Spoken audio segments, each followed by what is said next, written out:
بجانه چې وادو کې پډنګ چې وادو کې الله او د الله رسول خپه کو شیطان له وټ ورک چاله وای چاله نه پیژنه شیطان پیژنه توجه چې الله خپه کو د الله رسول خپه کو واده نه پس چې سبا الله بچی ورکي هغه بچی بل ته داسې کړنګېدلې کنزل کوي چې د هغې معنی چېرته په ډکشنرۍ کې هم نه میلاوېږي چې وټ از د مین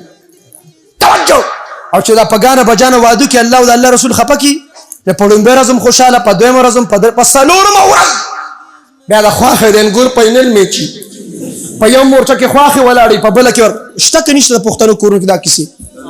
په یو ځای کې ورته خواښې ولا بل ځای انګور خواښې عمر نه ډېر وي نو هغه چې خبرې کوي پوره رپېږي وسه تاسو هم ټیک ټاک کوئ خواښې ته چې ظالم توجه خواښې ته چې ظالم ما پیدا که ما غټ که ما لوی که زوی دی راله واړو هغه انګورې وته او مې ګټه وایي د پښتنو کورونو کې دا کیسې شته که نشته او د سخر کاکا روز هم درته وایم دا سخر کاکا خو ښځه هم نشي خفه کړې او انګوریانې خو مېلمنې دي دې چې راشي او دی ورلاندې وتي عمومي خبره کوم دې ښځه هم نه خفه کوي انګورم دا پکې چې کله هغې میچ کوي دا پکې امپایر دې کله وایي آوټه کله وایي نټ آوټه